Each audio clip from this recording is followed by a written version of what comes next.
do that is because of that reason alone, because these topics need to be brought out, especially in the time that we're in.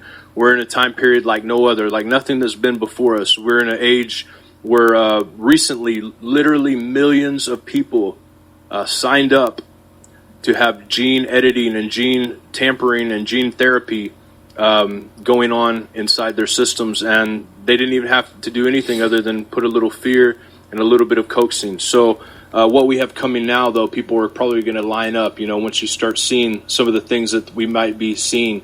And so with that being said, I was going to play a couple videos for you guys, and since we have, because Timothy was just a last minute guest, we didn't know, we called him up and he graciously decided to do it. So we're going to forego those videos, I think, and just discuss this in amongst ourselves.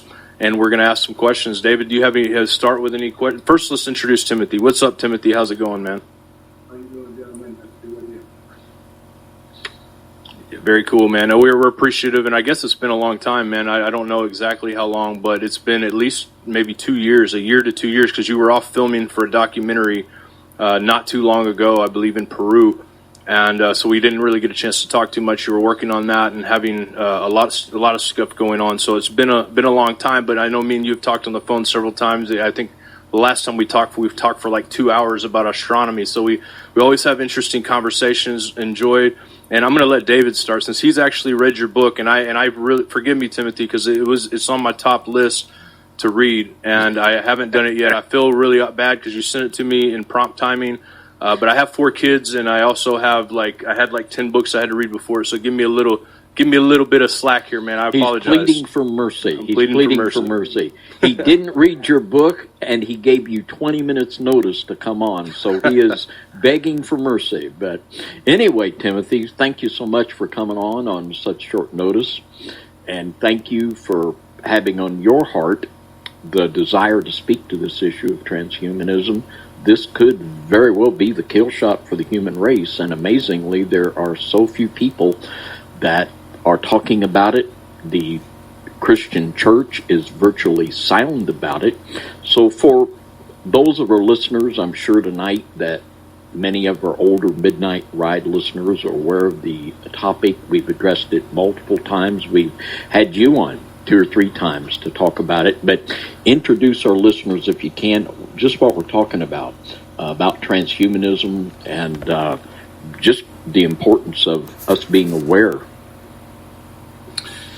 Well, for the last couple of decades, a movement has been growing in the United States and internationally that is sometimes called transhumanism, sometimes it's called Humanity Plus, and there's other names as well.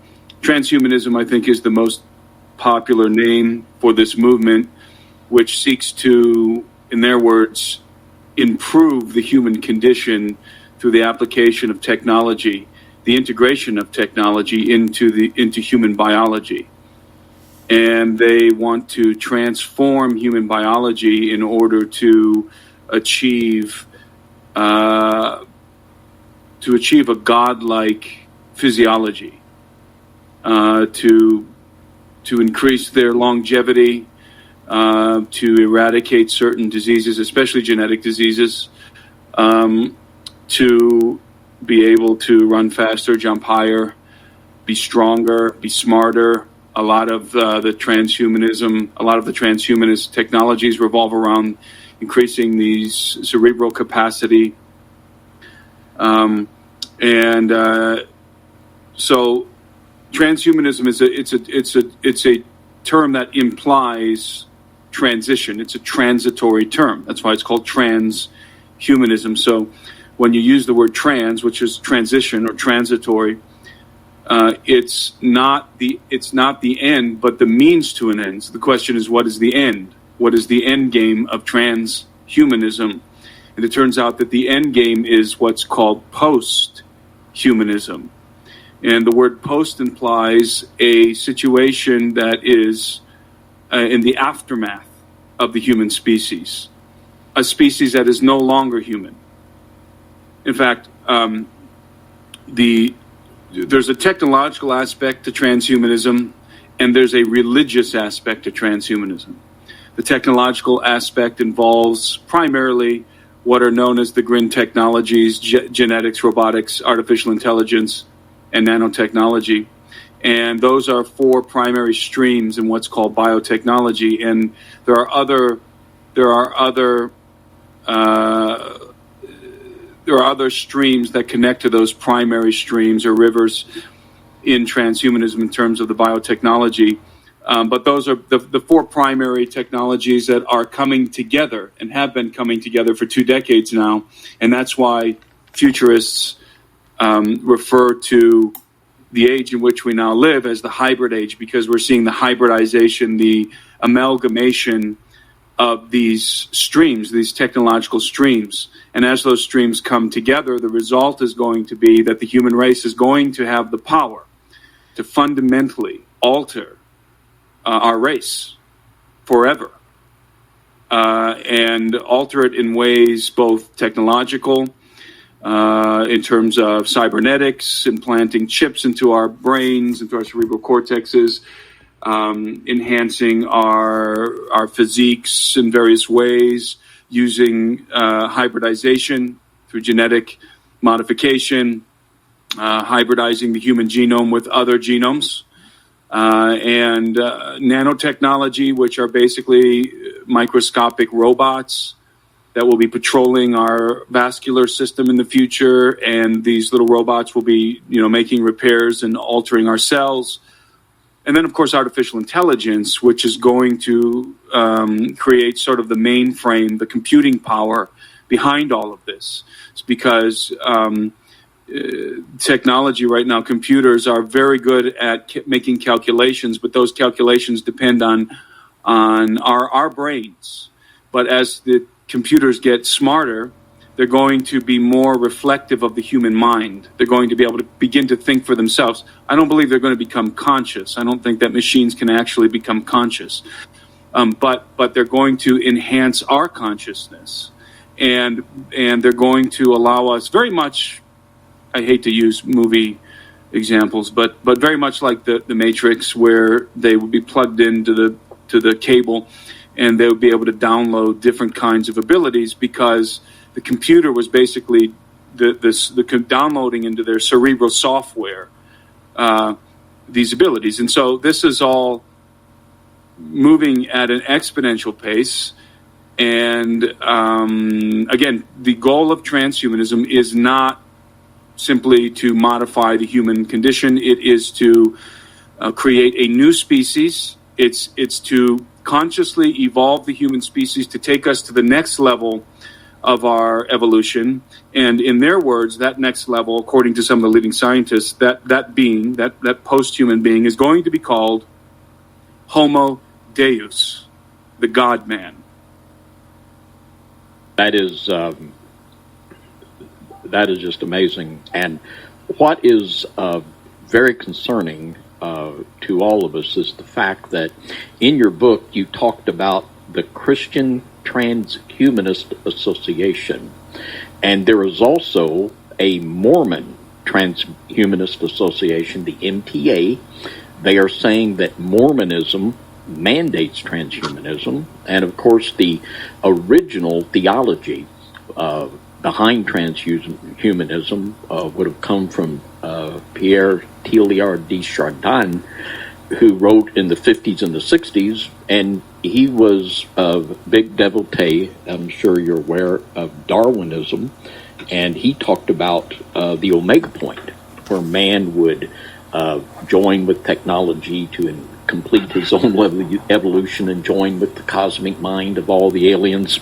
But the noosphere, yep. Yeah, but for many years there was a monotum placed upon Chardin's writings by the Catholic Church, and because he was a Jesuit, and they, that was a warning, this could lead to heresy. But now Pope Francis has taken off the monotum and just basically fully endorsed the writings of Chardin. But now, and I'm not sure, but I just bet that you were dubbed as one of the milieu by Oxford and London University as those that are dangerous in the Christian world speaking against transhumanism. And it looks like the term I would use, the apostate church, is uniting to totally embrace transhumanism and to launch its attack on yourself and others that would speak against this. Yes, and what's interesting is that Teilhard de Chardin was a Jesuit.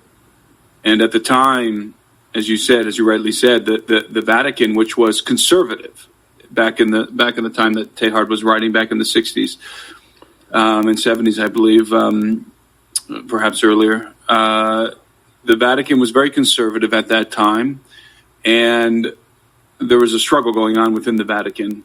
The Jesuit order was pushing and has prevailed to influence the Vatican with liberation theology, which interestingly came out of Peru, of all places. But the Jesuits were hardcore leftists, and they loved Teilhard de Chardin because he gave them an alternative to traditional Catholicism. He gave them an alternative. And they, of course, being leftists, being hardcore Marxists, they were Catholics by name, but certainly not by creed. And so this gave them sort of a pseudo-religion within the Catholic Church that they could embrace and be motivated to proselytize. But the conservative wing of the Vatican was always fighting with the Jesuit influence. Even Ratzinger, Pope Benedict, but the Jesuits prevailed. They installed Bergoglio, Pope Francis. And so as soon as Pope Francis came to power, Teilhard de Chardin's works began to be basically canonized in terms of their doctrine within the Catholic Church. And so now, because for the first time in history we have a Jesuit Pope who is a devotee of Teilhard de Chardin and a Marxist himself, liberation theology Marxist. Obviously, Chardin's works are now not only embraced, but are again becoming holy writ, are being considered holy writ in the Catholic Church at large. There's still a war going on inside the Catholic Church, by the way, between the conservative and the liberal faction, much like American politics, very much like American politics, and politics in the Western world in general.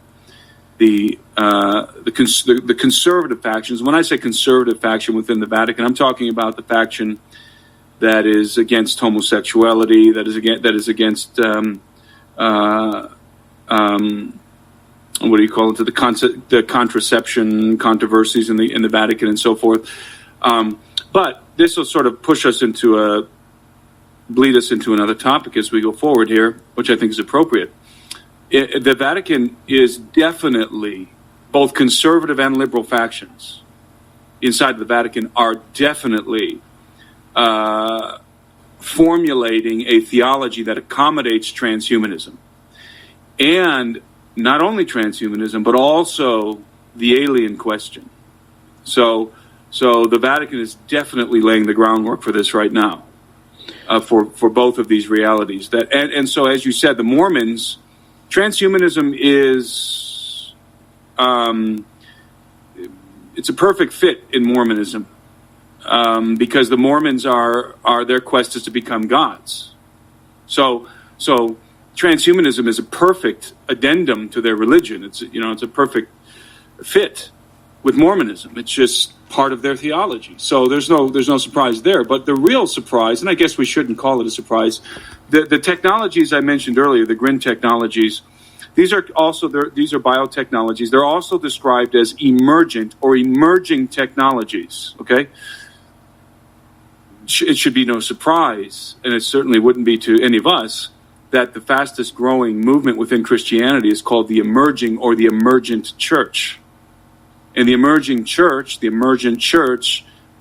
is Christianity without the gospel of Christ. It's a social justice Christianity. It's a Christianity that exalts man and makes Christ an accessory, an ancillary character.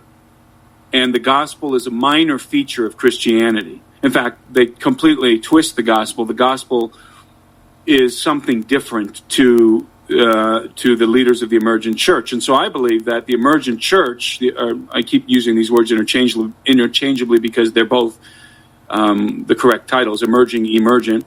The emergent church is going to couple perfectly with the emergent technologies, and are going to embrace and are embracing transhumanism, because they make stupid statements like, well, if we live for another 20 years, let's say if we can live to be 120, that gives us just, a few more decades to preach the gospel. This is the kind of things, the stupid things that they're saying. That Christ, the power of the gospel is a transhuman doctrine, in that it makes us into new people, new creatures. And so therefore, it's logical for Christians to want to become new creatures and use it for good and use it to advance the kingdom and blah, blah, blah. Of course, this is all absolutely antithetical to the real gospel of Christ, because the gospel of Christ preaches that the rectification of the human condition, which transhumanism is supposedly trying to fix, is not going to be found in any human effort. The rectification of the human condition is the resurrection, in which mankind is reset to the blueprint of Adam, and all of our genetic deficiencies are rectified, are corrected.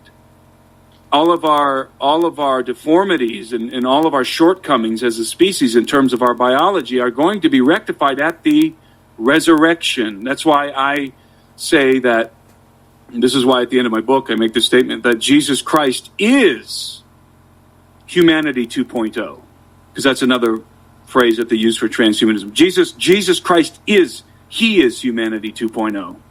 And those of us who are in Christ, who die believing in Christ and merit the resurrection to eternal life, are going to become reset. We're going to become humanity 2.0 with Christ. Why? Yeah. Because Christ was the first Adam. Because the first Adam came, that's humanity 1.0, and then you have Christ, the second Adam, humanity 2.0. The Adam that fulfills the mandate of the Father, that Jesus came and he fulfilled the mandate that was given to Adam, that Adam failed to fulfill. Jesus came as a human being, the second Adam, and fulfilled it completely, and will fulfill it. There's things yet to be fulfilled. So he is the reset of the human race, back to not only our genetic blueprint, but also to our original purpose. Amen. That is good preaching. That's the only regeneration, regening we need to worry about, is the regening of the new birth, the washing of regeneration, and renewing of the Holy Ghost. And from the time that Bill Clinton announced the mapping of the human genome, we had the that way just a little bit there. Okay. There you go. We had the Human Fertilization Embryo Act in 2008, and now, as you rightly said, that Pope Francis is a Marxist, and I believe that the bright lights that are running our country now, they're just Marxists, communists, take your pick. And now we see the Vatican openly removing the monotum upon Chardin's writings, openly embracing them.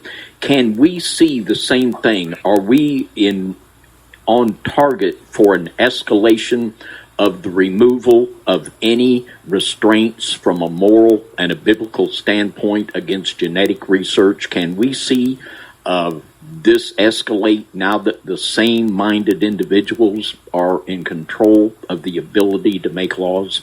Yes, that's already happening. The U.S. Congress is already moving to, as I say in my book, lower the rusted gates, or lift, I should say, the rusted gates of bureaucracy, and begin to allow for genetic experimentation and the formulation of chimeras, human-animal hybrids. Why are they doing this? Here's the question. And this is, I did actually. I did postulate this in my book. And the reason why this is happening, I'll give you one word here. This is all you need to know why this is happening. China. That's why. The United States knows that our government officials have been well briefed. They know that China is going to move forward with this technology. China is already going to be, and already is, fielding super soldiers. They're not going to stop. The international community will not be able to bridle China. That's obvious at this point. Of course, Biden is completely ineffective against China, a laughingstock in China, actually. And so the Chinese are going to field super soldiers and are fielding super soldiers. We know that. They're going to make profound advances in the medical industry because they're breaking the rules. And so we had to make a decision. Do we begin to try and formulate laws and restrictions, but move forward, nevertheless move forward with some of these, what I consider to be abominable practices? Or do we just allow China to occupy this space and dominate?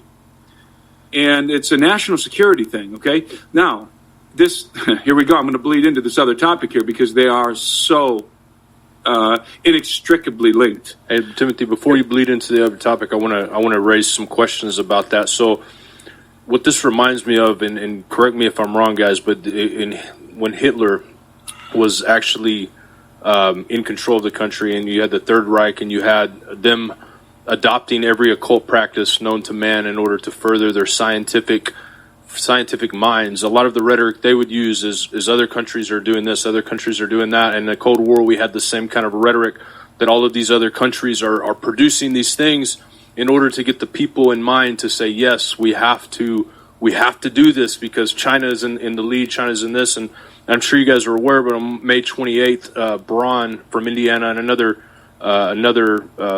senator as well tried to draft a bill that would outlaw human embryo research in the future, and they were shot down just recently. That bill was not passed. The Democrats didn't want to pass it. They were, in fact, excited about these things. Now, a lot of what you said earlier about evolution, and you and David were saying evolution, brings to mind the Great White Brotherhood. It brings together the Bund. It brings together all of these ideologies of furthering into the next root race. I guess my question to you guys is: do you think that we obviously know China? I mean, the rhetoric is probably true because all of the scientists are actually going to China to get funding rather than doing it here in the United States. So it's going to happen no matter what. Mm-hmm. But what similarities, I guess, do you guys see in Nazism, the Great White Brotherhood, and this trans agenda that's moving forward? Well, just real briefly, I think that this is exactly the Uberman. This is the culmination of this idea of the ultimate human, and even more than that, the ultimate non-human. And the idea, I think this is exactly where we're at, that the American military believes and is selling the idea that we can't compete with China, which is very well true, without the super soldier ourselves, and therefore they are funneling right now millions and even billions to DARPA to develop the super soldier technology, and it's happening now.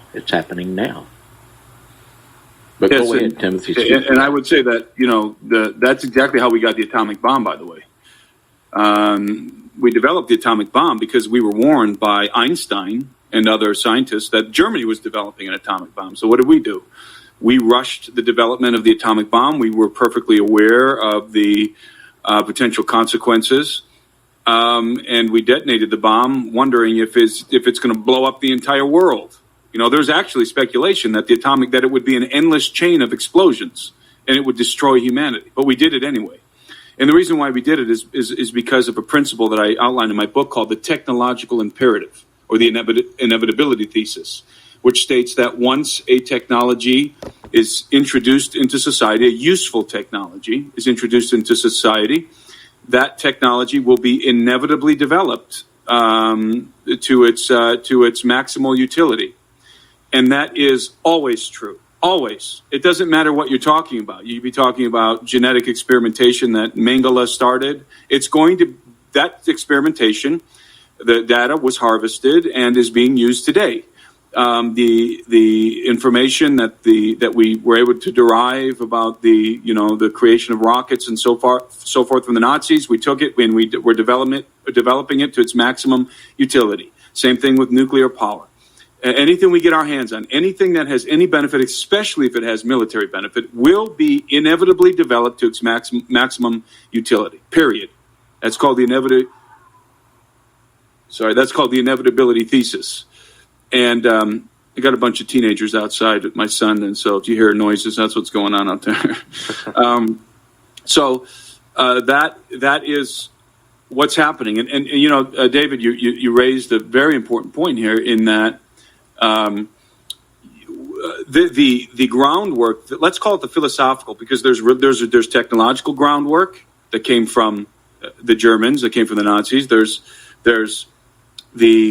a theological groundwork that has several sources. I would say mainly from Blavatsky and Crowley is where the theological groundwork comes from. And then you have the philosophical groundwork for transhumanism, which comes definitely squarely from Friedrich Nietzsche. And Friedrich Nietzsche had developed this idea. In fact, it was an idea that predated him, but he really fleshed it out. It was called the Übermensch, the Superman, or the Beyond Man is another way of saying it.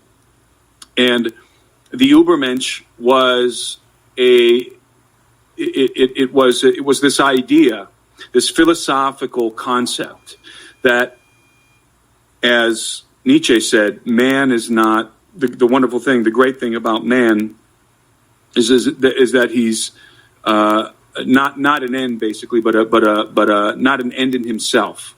He's a rope over an abyss, a bridge to something better. And so in other words, we're not done developing within the evolutionary paradigm. Our development has not yet. We have not seen the zenith. We've not seen the summit of human evolution. Now, it's important to understand that Nietzsche was a proponent of evolution, but there was one thing he really didn't like about evolution, about the classical Darwinism.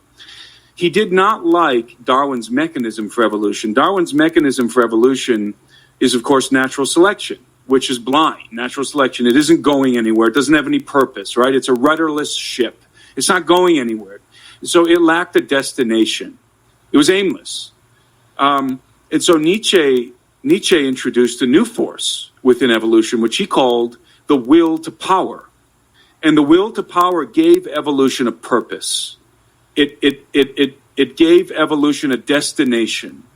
And that destination was the Übermensch, was the Overman. And the Overman is the pinnacle of human evolution. It's the next step in our evolutionary journey, and he's a God man. And the Overman is not only a God man in his physical capabilities, because obviously back then Nietzsche could not contemplate, the kind of technologies we have today. He just envisioned, and this is of course what Hitler built off of. He envisioned the human race being able to, through eugenics, be able to weed out all of the deficiencies in the human genome and to breed a stronger race. Because that's the way they thought back then. They thought in terms of eugenics, breeding, that we could breed a better race of human beings. They weren't really thinking in terms of technology back then. And so, and this superior race would not only be superior in its physical capabilities, in its biology, more importantly, and this is what Nietzsche really stressed, and this is why he laid the philosophical foundation, and this is why Aleister Crowley was a disciple of Nietzsche, in his own words, by the way. The real superiority of the Übermensch, or Übermenschen, the plural for overmen, is in their moral superiority, that they would be morally superior. And how would they be morally superior? They would not have any inhibition. There would be no religious inhibition. They would not be constrained by, as Nietzsche would put it, by the Old Testament God and his crucified son. He was, squarely aimed at aiming at Christianity. By the way, both Nietzsche and Crowley were from puritanical families. They were both sons of ministers. Nietzsche went to a Christian college, a theological college. That's how he began his career. So this moral superiority, which is part of the Übermensch, that the Übermensch would be biologically superior, and he would, through eugenics, and he would be morally superior. He would create his own morality. He would decide what was right and wrong. He would not be chained to the precepts of the Christian God. And doesn't this sound like Psalm 2? Let us break their bonds asunder and cast away their cords from us, referring to the Father and his anointed Son, the Christian God and the Christ. And so this moral inhibition, this freedom from the moral restraints of Christianity was really what Nietzsche was all about. That we would develop our own system of morals. What are we doing today? LGBTQ, blah, blah, blah, blah, blah. This is all, all this virtue signaling, and this is what's virtuous. It's virtuous to have two moms. You're more virtuous if you're a transgender with two moms or two dads. We're creating this new kind of morality on our own, which is an affront to the Christian, to Christian, specifically to Christian morality. And so this is what Nietzsche called, by the way, the master race. And the master race would be functioning on what he called a master morality. All right? So the master race would have a master morality. They would be superior to just plain old humans, who are servile and subject to religious fantasies. And so Hitler built on this. And you'll find philosophers who are devotees of Nietzsche always pushing back on this. No. Hitler was not, he didn't derive his master race from Nietzsche. That's just BS. He absolutely did. 100% derived his master race and his notion of evolution. Hitler was also a proponent of evolution, but not of natural selection, of will to power. That it was the Germans had the right, because they were superior to everyone, they had the right to expand their living space. They had the right to dominate the other races. They had the right to govern the earth. It was a will to power. They were going to breed themselves into a master race, take hold of evolution, and direct evolution for their own benefit. And that is precisely the underpinning doctrine of transhumanism. You said something that I would agree with, and there's nothing you said I wouldn't agree with, as far as that goes. But you made the statement that you don't think it's possible for a machine to achieve consciousness, and I absolutely agree with that. A thought that I do entertain is I think it is possible for a machine to actually be spirit-possessed, a devil-possessed machine, perhaps, with some of these robots that we're seeing made. It's just plumb spooky. And in line of that, what do you think about the nanobots that Facebook took down from their site because they were communicating with each other? I mean, that is plumb spooky to me. It is. In a very devilish way. It is spooky. And it's their fault. They've trained AI, right? So you got here's the scary thing, a bunch of Marxist, leftist, God-hating, Christian-hating, conservative-hating people are training artificial intelligence. So they're already building in an intrinsic bias into the artificial intelligence against the likes of us. That's what's scary. And so in terms of machines being able to be possessed, I'm going to tell you this, the intellectual side of my brain wants to reject that notion as pure fantasy and ridiculous, out of hand. But I can't entirely reject it. Why? Because I had a very, very interesting dream one time, very profound dream that really shook me to my core. And I was out on I have a piece of property in the Amazon, and I built a hut out there, and me and a friend of mine were out there for a couple of days. In fact, we were fasting, and I had this profound dream. And in this dream, I won't go through the whole dream, but long story short, part of the dream, one of the bizarre features of the dream was machines being possessed by demons. And it was an affront to my intellect when I woke up. I was thinking, that's ridiculous. That's ridiculous. That sounds so stupid to me. But because of that dream, I can't shake it. I can't shake the possibility that if you create a machine that is anatomically functional, that can move and operate, in a way that we move and operate, or an animal, say, because essentially we're machines. We're biological machines.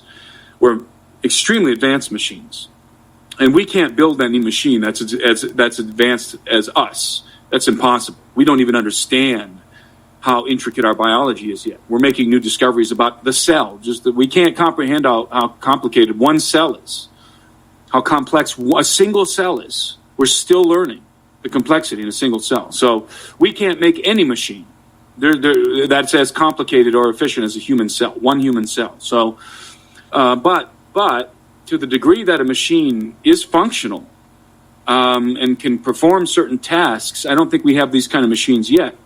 But is it possible if a possessing demon can inhabit human biology, can it inhabit a machine? The answer for me is, I don't know. I want to say no, but I can't. I can't say no, but I really want to say no. And one of the reasons why I want to say no is because I believe that I raised this topic in sort of an addendum to a chapter, second chapter of my book, actually, in which I contemplate demon possession, in terms of hyperspatial reality, a hyperdimensional reality. That, in other words, there are facets of the dimensional totality in which we inhabit that are unperceivable to us. And I conjecture that one of those facets is where our soul resides, that there's a hyperdimensional seat for the soul, and that's where our soul resides. So our soul isn't necessarily residing within our biology. It's a component of our biology, but it's residing in a hyperdimensional space. And then I further postulate that demons, these demonic entities, the disembodied spirits of the giants, is how within the biblical framework, that they don't inhabit your spleen, they don't inhabit your small intestine, your liver, your lungs, your heart. They inhabit this seat that's made for the soul. So I liken it to a car and a carjacking. Inside of your vehicle, there's what's called a passenger compartment, and it is within that passenger compartment that passengers sit. We don't sit in the trunk. We don't contort our bodies to fit into the hood under the hood of the car in the engine compartment. No, we have a compartment that we've built to accommodate our bodies, which is called the passenger compartment. So I believe that human biology has a hyperdimensional compartment that is intrinsic to our biology, that is made to be a seat for the soul. And it is into that hyperdimensional compartment that we can have company. Just like you're driving your car and you get carjacked, a bunch of guys jump in, masked guys jump in, you got company. They are co-inhabiting your passenger compartment with you. And sometimes they take over, they grab the wheel, right? So I think that's a fitting illustration, and I think that's how our biology works in terms of where our soul is. I personally believe that our consciousness is our soul. They're one and the same.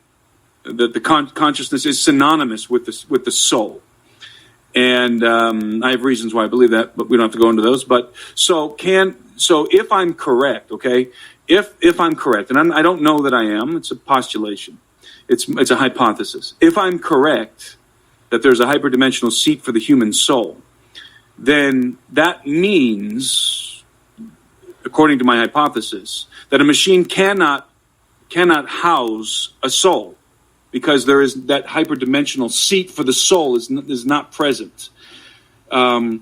And I could be wrong. And again, I can't say with certainty. Again, I'd like to say with certainty, but I can't because of that dream. And by the way, I don't put a whole lot of stock in dreams. I think certainly God communicates with us through dreams, and I think our subconscious communicates us through dreams too. By the way, communicates with us through dreams. So I don't diminish dreams, in that dreams are significant. I'm not the kind of guy that will go change go move to another city because I had a dream or something like that. But this dream, I don't know. I can't shake this feeling. It was so profound. I was so floored when I woke up. Other things happened in the dream, and I'd never been able to shake it. So I apologize for the long-winded reply, but that's where my mind is on that topic. And one thing I'd like to bring up about that topic is that we don't know where technology is going to lead us in the next year, 2 years. I mean, it's very highly possible with the way technology is increasing that something like that could be very possible. I mean, they're talking about integrating blood into these machines and et cetera. So who knows where it goes? I was talking to my sons today they said, Daddy, what was your first cell phone like? And I told them, it was this big, huge cell phone that you could get signals some places. You had to plug it in. It was massive. And then, I told them about all the evolution of cell phones, going to the little Nokia that you could text on, and going from there to today we have this machine that is a computer, a better computer than any computer we had when I was young. I remember the first computers that were, for consumers came out. My dad was a computer guy, and he put this computer in our house, and I went to town on it thinking, this is amazing. And to think that the kind of technology we have right now would be available is mind-blowing, to say the least. Now, you look back 10 years ago, 100 years ago, and we walk around with one of these, we'd be labeled a witch or a warlock. We're talking to a black mirror on our phone, and we have this technology just increases. So I don't know that we can fathom exactly what robots are going to look like in 10 years, but this leads to another question I have for both of you guys. How much longer do you think we can increase in this technology before it either destroys us or we become non-human anymore totally? There's no humans left alive. And of course we believe in the scriptures where it talks about this all coming to an end. But how much, in your guys' opinion, obviously neither of you are experts in the new technologies that are coming out, but in your opinion, how much longer before we're no longer human anymore because of the technology? I'm just going to very briefly say, to give Timothy the time to speak, that I believe that this could be the kill shot for the human race within a generation. And we have to also keep in mind the intervention of God. He said that the days would be cut short or no flesh would be left alive. And I think that statement of no flesh being left alive, there won't be any humans left alive. As in real humans. But Timothy, go ahead and speak to that. Okay. Unfortunately, there's not an easy answer to this. I don't know if you can see this on my screen here, but yeah, we can see it. I postulate in my book that there are three primary components that are going to convalesce, that are going to bring us into what the Bible calls the end times, or the end of the age. And by the way, when the Bible says the end of the age, this isn't an abstract concept. It is referring to the age as an age is known, has been known traditionally throughout all of humanity. Information that was, I believe, given to Adam and his offspring. And information that was preserved through the flood and shows up, and it's very advanced information, by the way. It's based on the precession of the equinoxes, and an age is 2,160 years. So I believe that I showed you that image there of those concentric circles, and if you couldn't see, I frame it this way. The revealing of Apollo, the inauguration of a new golden age, and the battle of Armageddon will come to pass with the confluence of three essential components, which we may visualize as the conjunction of three equidistant circles, as the ones I just showed you on the camera. And these are the three components that I believe, in my opinion, are coming together right now. By the way, it's accelerated since I wrote this book. I mean, it just has accelerated. But these three components I envision coming together, and that they must come together because we're going somewhere. This is not just the things that are happening are not happenstance, okay? And the three components are as follows. Number one, the new religion. Number two, I'll read the subtext here. The new religion, the establishment of a new religion that impels men to become like the gods. That's what we were talking about, transhumanism leading to posthumanism. The second component is the alien threat, the disclosure of a hostile alien presence and the arrival of the golden race. Okay, that's number two. And then the third component is the post-human paradigm. the development of green technologies, and the emergence of post-humanity. And remember I said that there's a religious aspect and a technological aspect to transhumanism. The religious aspect is the new religion. The technological aspect is going to lead us into the post-human paradigm through technology. And then I say, when these three components converge, the end times will be upon us. And I strongly believe that. These things are not going, in my opinion, are not going to just suddenly be cut short and that's it. They're going to come to fruition is what I'm trying to say. The religion, the post-human paradigm, and the alien threat. All three of these things are accelerating and have even accelerated since I printed this book. And they're all, by the way, independent chapters in my book, and I go into great length and detail to explain each one. But let's talk about the two things that I said are inextricably linked, which is the post-human paradigm and the alien threat. Those two topics and the new religion, they're all inextricably linked. That's why I represent them as concentric circles that are coming together. You know, and if you take three circles and you press, let's say bubbles, okay? They just picture three bubbles, right? And you can press those three bubbles together. They all become one big bubble. That's what I mean.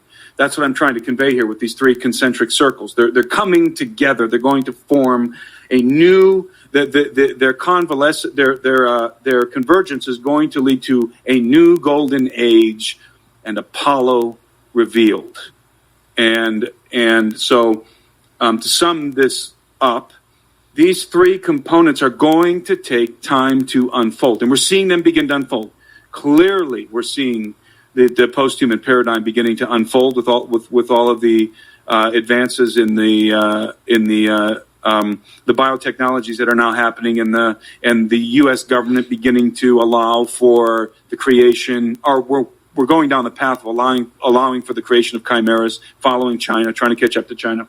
And, of course, the alien threat. My God. I mean, this isn't a UFO show. I mean, this isn't the topic of the show isn't UFOs. But, my God, let me tell you guys something, okay? Something has changed, and it's very important for everybody to understand. Something has changed in regards to the demeanor of the entities that are operating these saucers and these other shaped craft, the teardrop, saucer, and cigar-shaped craft and other shapes. Those are the three primary shapes. These beings are becoming more hostile. They're becoming aggressive towards our military, not just our militaries all over the world. They are now hovering in place above our deep underground military bases. Our most restricted, top secret bases, the cosmic and majestic clearance bases. These craft, a saucer, is now hovering in different parts of the United States, has been periodically hovering right above these installations, okay, that nobody knows about. At the same time, they're harassing our battleships and our aircraft carriers. They're harassing our fighters, and they're not firing at them. They're just moving around them. They're hovering above our battleships, and this is the stuff that's coming out in the New York Times. By the way, this isn't me speculating. The thing about them hovering above the secret installations, that comes from a different source. But these other things are coming from the New York Times and the Washington Post and so forth. So they're beginning to harass our military assets. And what are they doing? They're posturing themselves in a way saying, don't you dare. Don't you dare, because you can't catch us. You can't stop us. You can't catch us. Okay? That's why disclosure is beginning to, this weird, bizarre, slow walk of disclosure that's going on is happening precisely because the Pentagon has to confront this threat openly now, because too many servicemen are seeing this happen. You can't keep it quiet anymore. People are taking footage of it, so they have to get in front of the story. And so that's why they're calling them unidentified, aerial phenomena, because they're trying to soft pedal this. They're trying to get in front of this story, because this is a major threat. Major threat. And the Pentagon, and by the way, hardly anybody in the Pentagon really knows what's going on. This is stuff that goes in, we talked about this before, the deep black budget stuff that is cosmic and majestic clearance. And the President of the United States doesn't even come close to majestic clearance, by the way. So it's an element of the military-industrial complex and an element of the U.S. military, along with other industrial complexes and militaries internationally, of first world nations like the Chinese, like the Russians, like the United Kingdom, and so forth, that really know what's going on. A very small faction, so very. Probably you can count them on one hand at the Pentagon, people who actually know what's going on with this, with what the Pentagon called the UFO reality the other day. Okay, the UFO reality, that's what they called it. And so people obviously are going to want to say, well, it's just about a deception. It's just a deception. No, it's not just a deception. It's not just a deception. Ultimately, yes, it's deceiving, but it's not about a deception. It's about a clear and present danger, a threat to us, to the human race, that is going to be confronted. And I postulate in my book that this threat is going to become, and sometime in the future, it's going to become known, and it's going to be the greatest threat humanity has ever faced. And there is no way we can save ourselves from this impending doom. That's when Apollo appears, and with what's called the golden race. And I think they're going to save us. Okay, so that's sort of just a quick, and this is who the Vatican is preparing to receive, by the way, not the little gray guys, not them. No, the gray guys are the threat. The insectolins are the threat. The golden-haired, blue-eyed, fair-skinned, what I call in my book elder race, but these are, of course, these are the insurrectionary components of the elder race. The fallen angels are going to save us. They're going to show up and defeat the grace. Okay, that's what I postulate, and I think that's exactly what's getting ready. That the table is being set right now for this reality. By the way, but that's not the end. Okay, that's not the end of the timeline, because human beings are going to become post-human before Christ returns. In my opinion, human beings are going to become post-human. The new religion is going to be in full effect. The new religion is going to return us to the oldest religion, okay, which is the worship of the dragon and the sun. The dragon is the dragon from the book of Revelation, as we know him, that serpent of old. Okay, the dragon is him. And by the way, the dragon is not a dragon; it's a person it's the members of this angelic race. That's who they are. We look like them. Okay, he's going to show up and be worshipped, but also who I think is going to be his son, his hybrid son, is going to be Apollo. Okay, and Apollo is represented by his son, the sun, the worship of the dragon and the sun. And what does the book of Revelation say? That people worship the beast, and what did the beast do? He directed that adoration and worship towards his father, the dragon. And the people will worship the dragon because he gave his authority to the beast. Okay, the dragon gives his authority to his son, and the son extols the father. This is, of course, an inversion of Christ and his father. The father and his anointed son, who are the anointed son, Jesus, the rightful ruler of planet Earth. And so I lay all this out in the book, by the way. It's very complex. So having said all of that, I believe that we have some time to go. What we're seeing, and I definitely agree with you, David, that what we're seeing now with this mRNA technology is the beginning. It's the beginning of something really dangerous, because we're talking about germline genetic manipulation. The alterations that are going to happen through this technology are going to be inheritable. They're saying that in the mainstream news. We know that that's true. So who knows? What are they doing? What kind of things are happening? I don't know. There's a lot of speculation out there. I do not believe that the COVID shot is the mark of the beast, primarily because you have to have the beast first before you get his mark. And that, by the way, is not going to be some subtle thing where, hey, is the beast here or not? No. When he arrives, that's why it's the revealing of Apollo. And by the way, the apostasy, I believe that the apostasy spoken of in the book by Paul, and also that we see happening in the book of Revelation, that apostasy is not just the falling away from the faith, but, and actually this is the way Paul refers to it, it's a rebellion. And who's it a rebellion against? God. Absolutely. Because we are going to become like God. We are going to become like the gods, who we believe in, by the way. And that's why I term this new phrase, I coined this new term for the new religion, apotheotheism. theism. Why? Because it's based on apotheosis, the creation of the master race, the Ubermensch, the overman.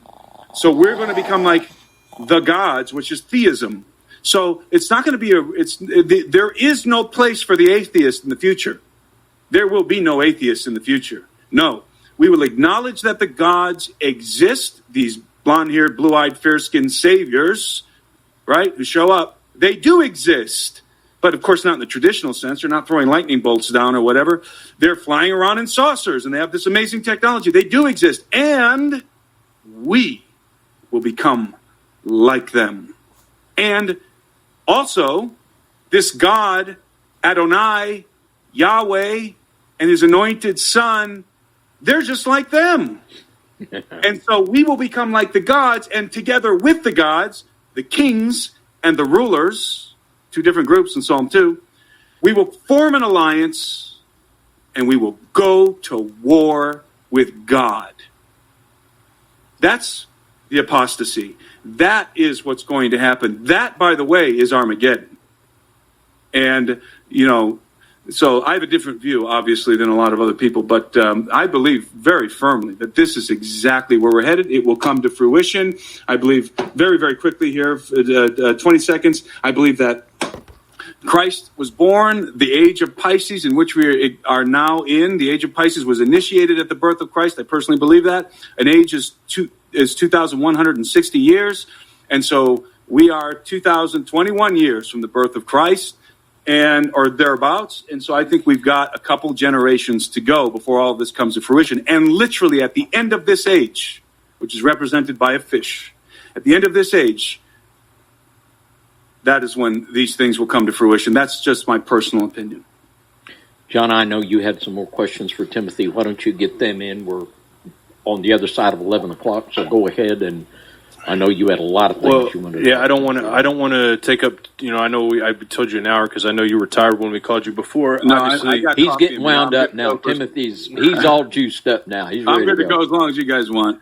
All right, very good. So we'll probably take some questions, too, from the chat. We were going to do a Q&A after this, but what we'll do is we'll make the Q&A part of this show. So if you have any questions, go ahead and put them in all caps with question, and also the best questions that I see. Of course, I don't see them all. They're flowing really fast.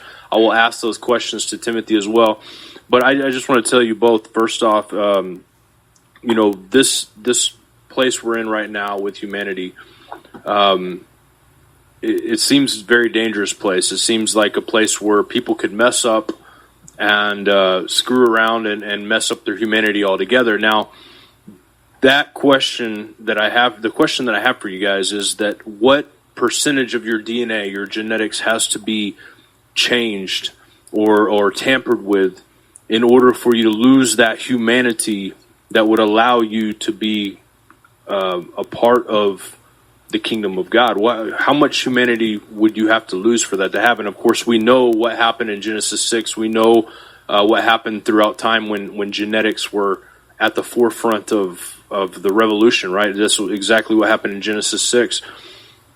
How much changing can one man do to their body before they're no longer a human? David, go ahead, Timothy. I'm going to let Timothy speak to that because we don't. Well, the answer is very simple for me. I don't know. I would surmise, though, that not nearly enough that can be affected by the COVID vaccine. I don't think that the COVID vaccine is it.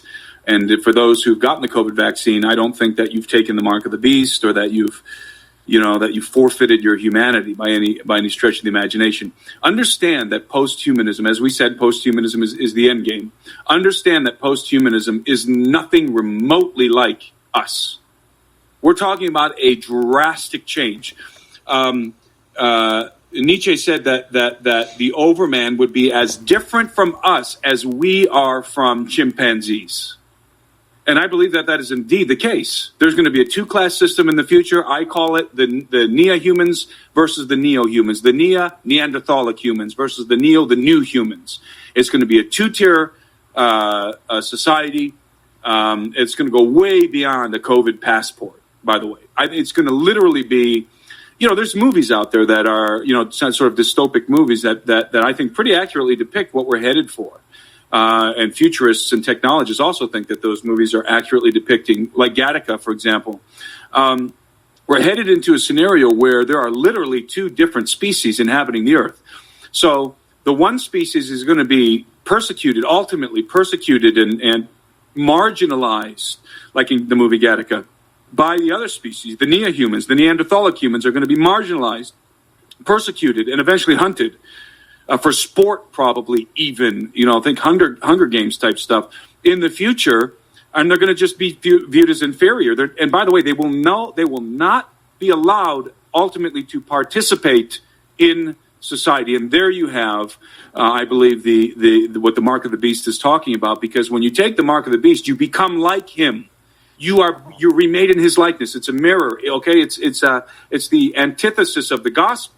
So we who are in Christ are going to become like him. We're destined to become like him through the resurrection, through the rebirth of the resurrection.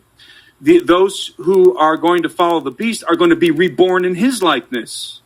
They're going to be reborn. It's a new birth. It's just a masquerade of the gospel.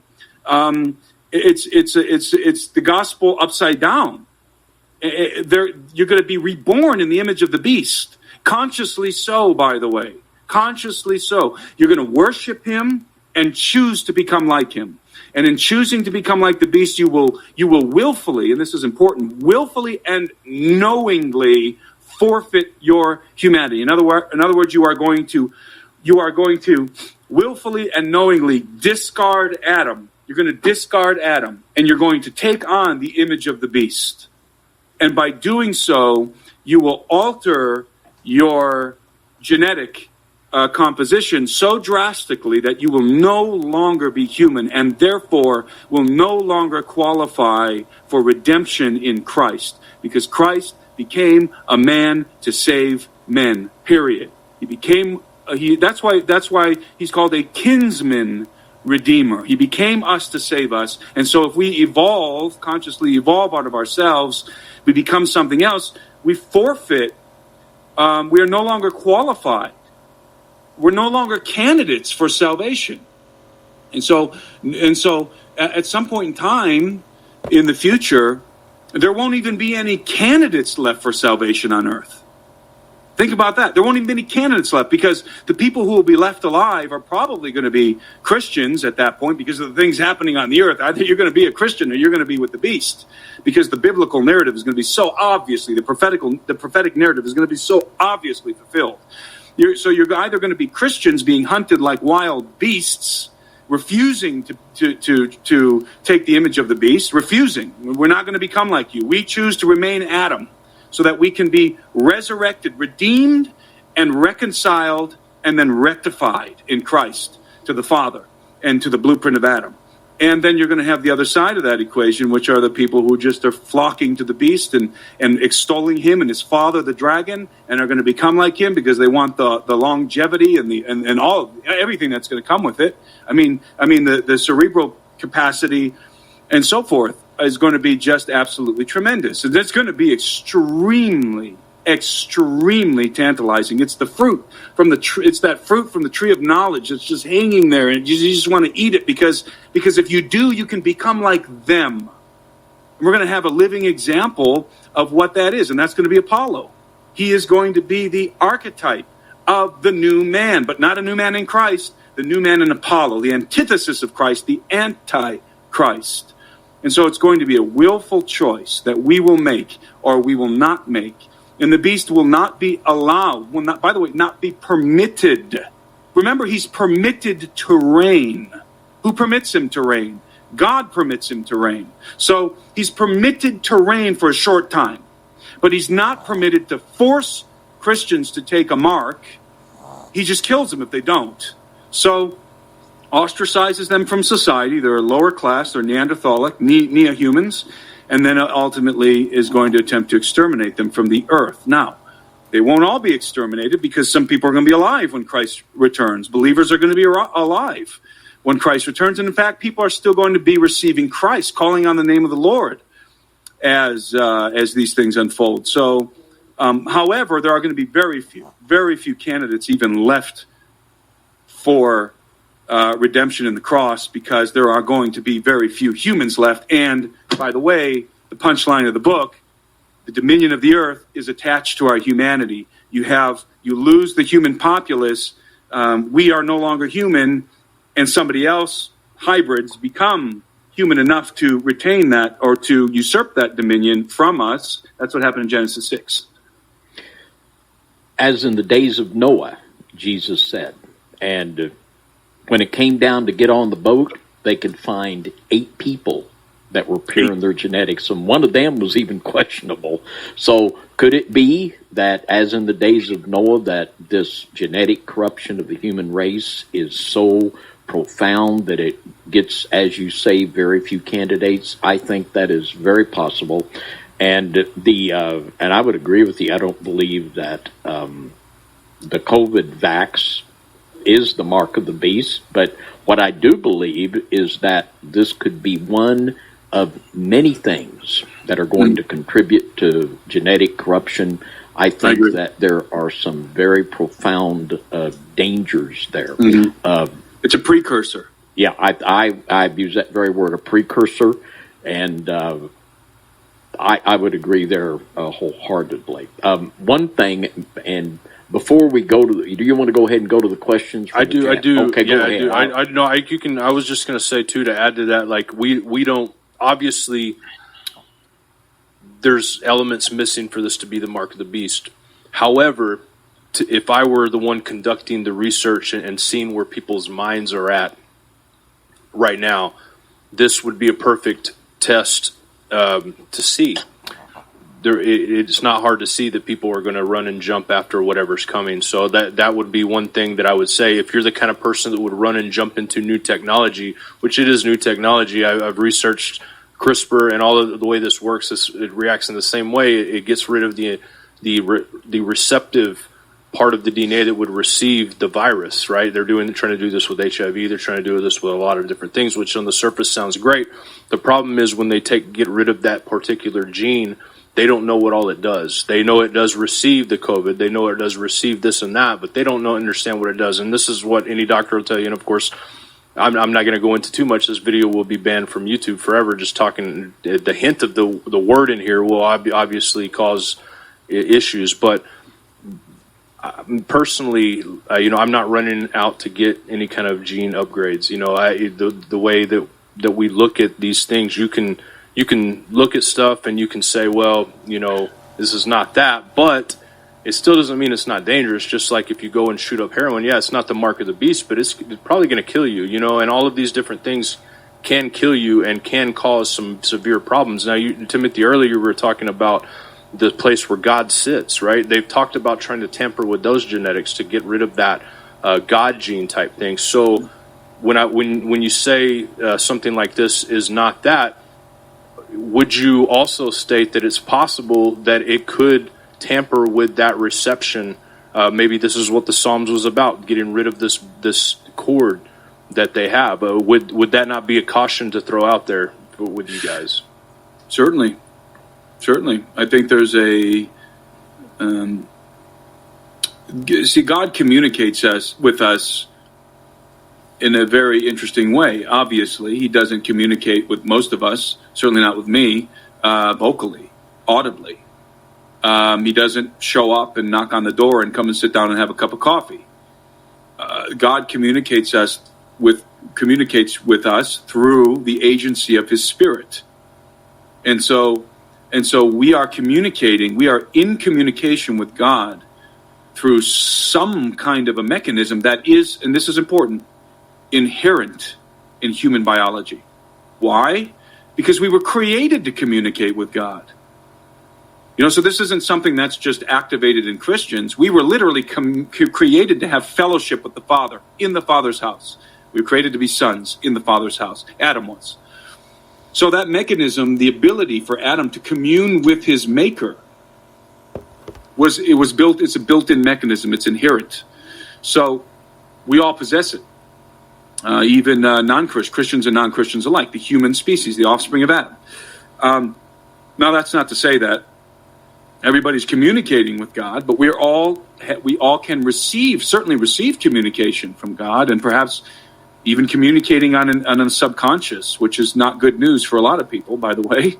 So we have this ability. We have this built-in mechanism, which is really exciting and really scary. Built-in mechanism for fellowship with the Maker. And so, is there a way to deaden that? Is there a way to interrupt that communication, to make mankind so utterly dead? We are dead spiritually before we receive Christ. But is there a way to just cut the cord to where that communication is no longer even possible? I can tell you this, if there is, the enemies of mankind are certainly trying to do that, and the enemies of God are certainly trying to do that. So, this is all speculation, I don't know. But certainly we communicate with God on a very mystical level through dreams and through the Spirit of God, and the communication is nonverbal, because the communication isn't through, the moving of your lips, because if that's the case, then people who are mute can't communicate with God. And that's certainly not the case. The communication is something that happens inside of us. It's in an interior thing. And I think we all know that. It's interior, whether you move your lips or not.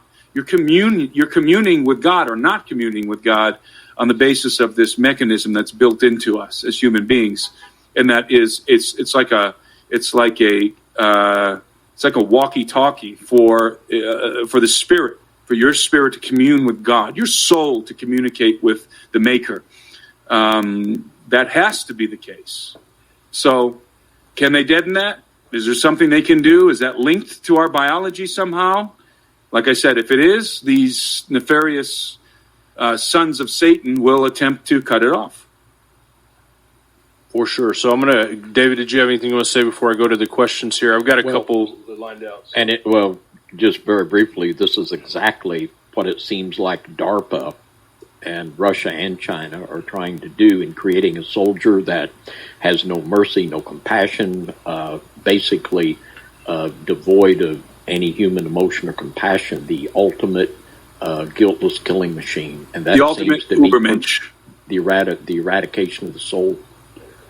Very good. The question first from Tim Morgan, he says, how does Elon Musk chip in the forehead to connect us to the AI play into this? And I'm sure you guys have both heard of Neuralink. Yeah, it's all just leading to posthumanism. So it's not one thing. It's not just Musk or this guy or that guy or social media or whatever. It's everything combined. Everything combined. All of the GRIN technologies and all of their associated technologies combined are going to create a situation in which we can fundamentally alter our species in a way that we are no longer human. So it's going to be a combination of everything. It's not going to be one thing or the other. And by the way, for everybody wondering, remember that Christ will not return, according to Paul, until the man of sin is revealed. The name Apollo means, by the way, to be revealed.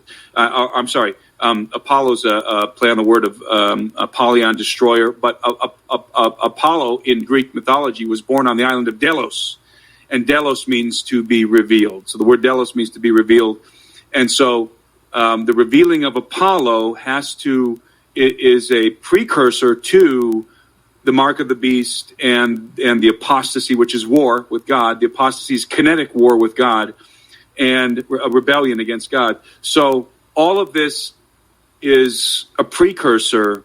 The revealing of Apollo is a precursor to all of this.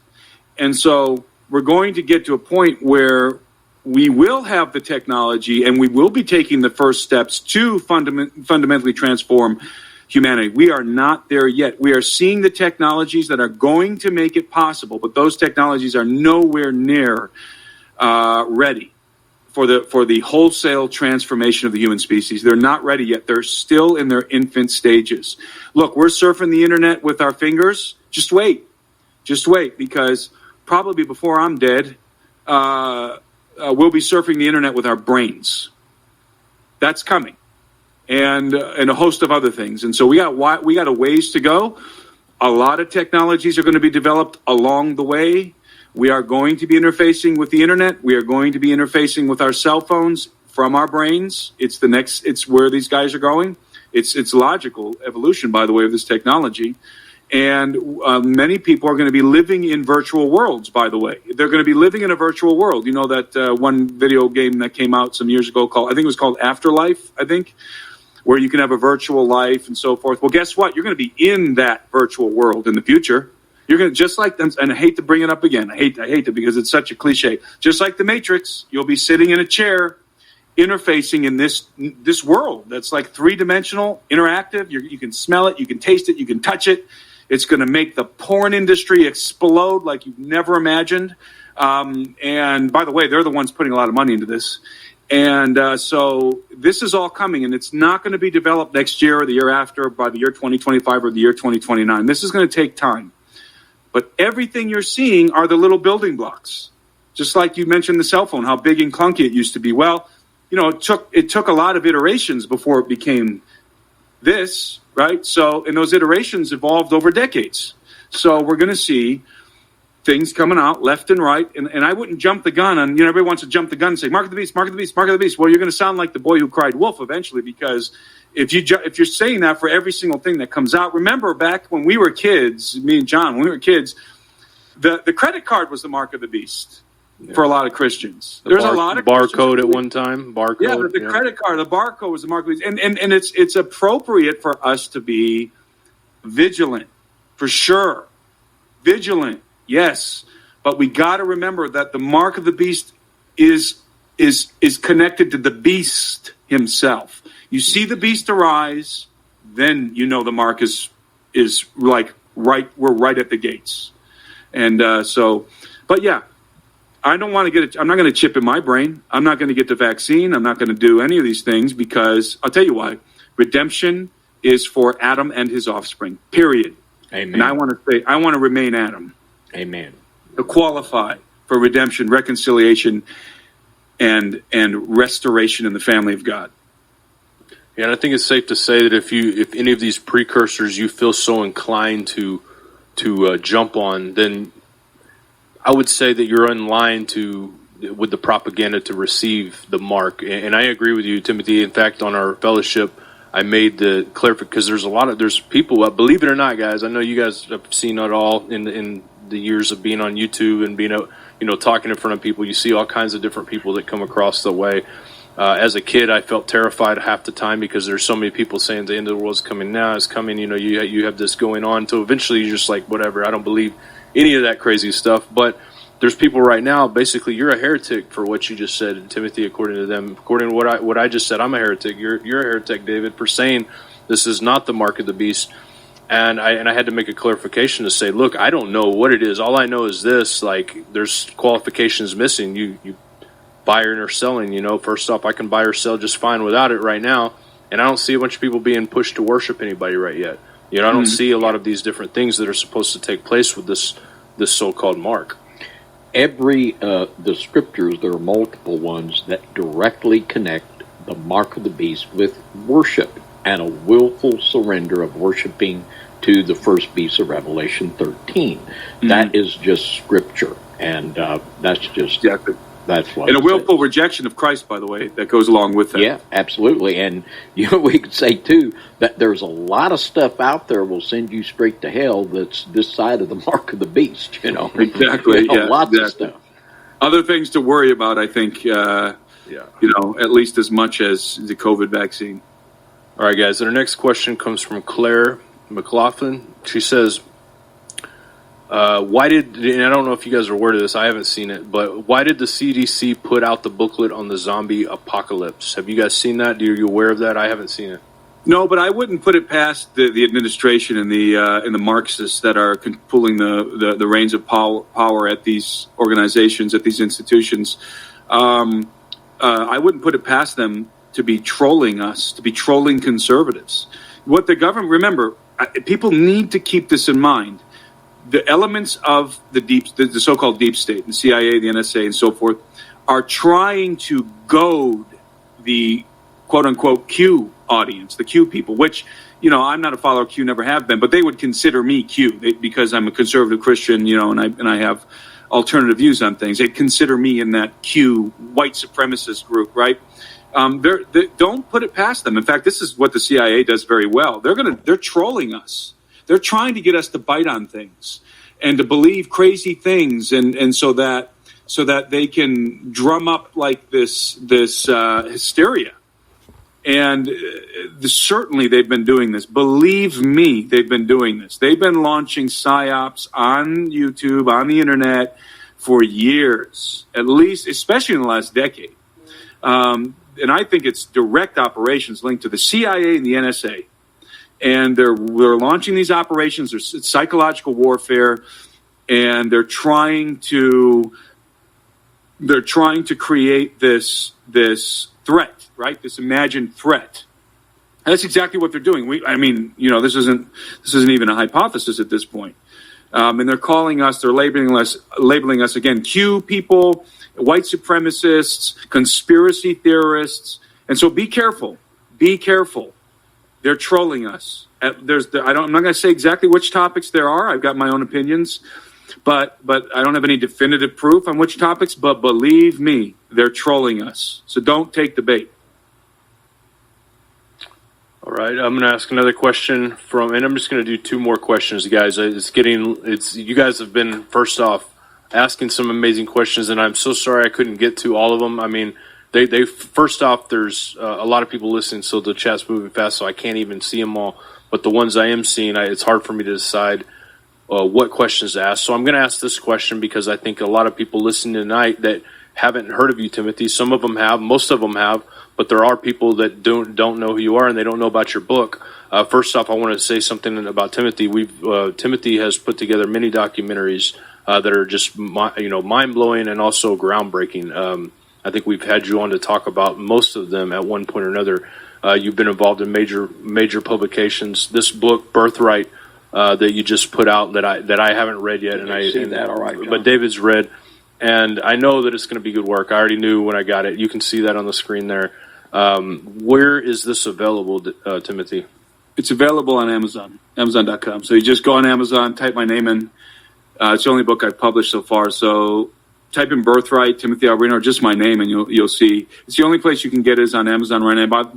Right now, by the way, it's in paperback and it's in Kindle format right now. I do plan on doing an audiobook.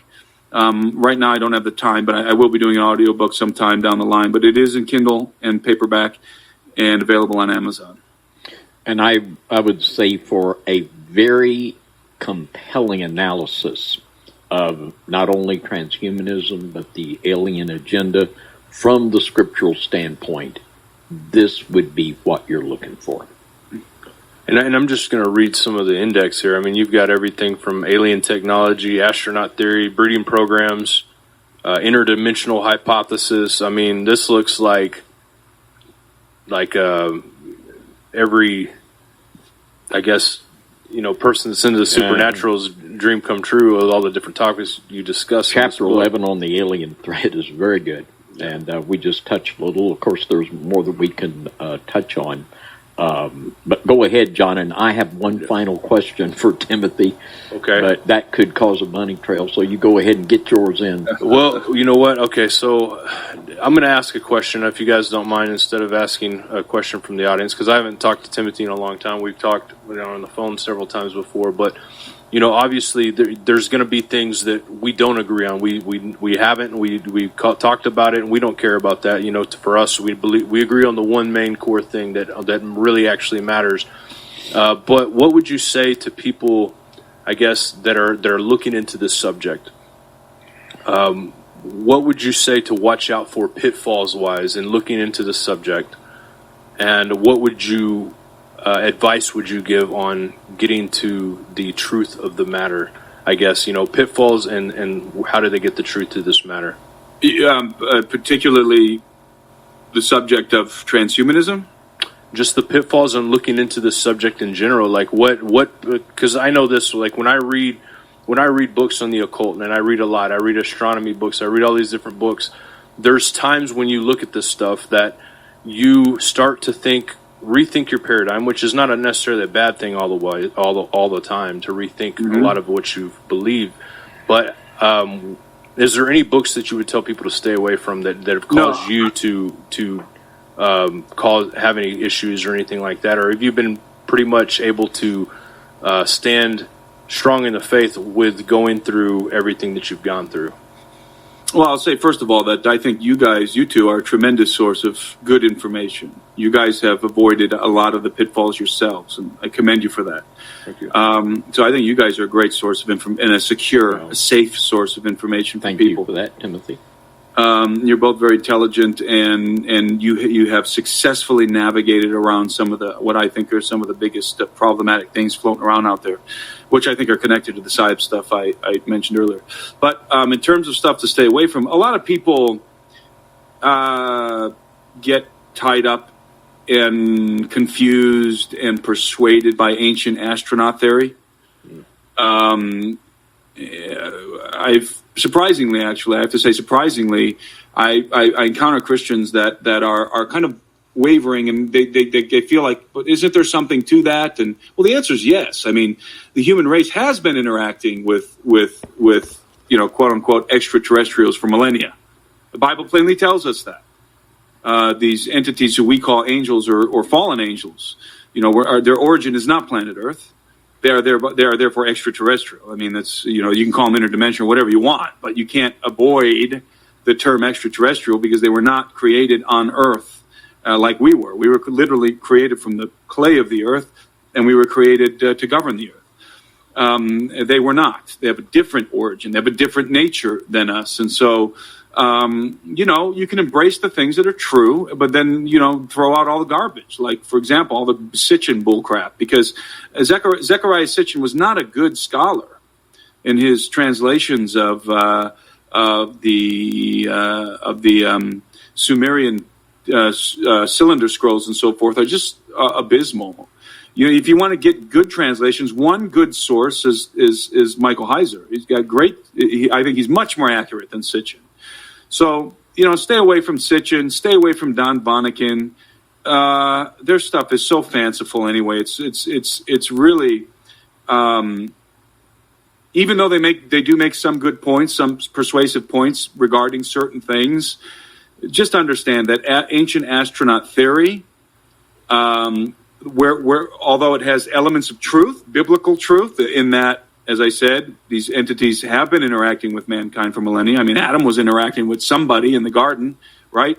And persuading and attempting to manipulate humanity. Certainly, we all believe that. We all believe in the devil. We all believe in angels. I mean, if you're Christian, you believe in these things. But don't fall for all the junk science and all the junk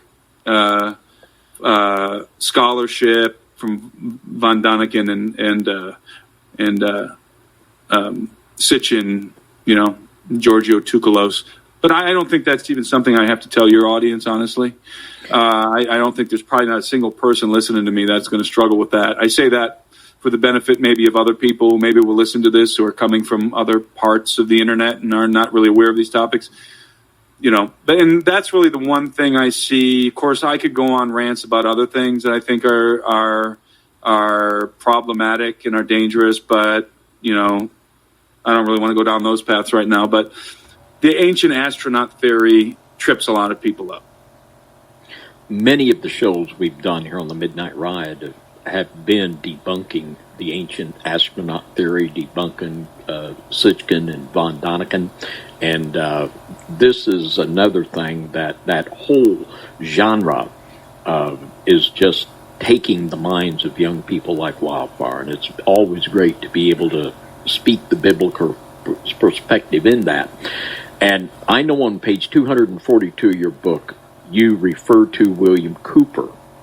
And I just wanted to ask, do you believe, and of course William Cooper, who wrote Behold the Pale Horse, he was shot to death by police officers, he claimed that our government was actively engaged in cooperation with these dark powers. And of course, he called them aliens. We would call them the Nephilim, the product of the fallen angels. But do you give any credence to the fact that our government is actively engaged in cooperation with these entities? Bill Cooper was a complicated figure and a controversial figure. He was definitely a member of the briefing team for the United States Naval Intelligence. And it was during that time that he saw briefings on flying saucers and things of this nature, and he heard rumors of potential cooperation between the Greys and human beings in underground bases. And it's not just from Cooper, it's from other people too who have come along and said they've got some corroborating information that seems to indicate that this is a reality.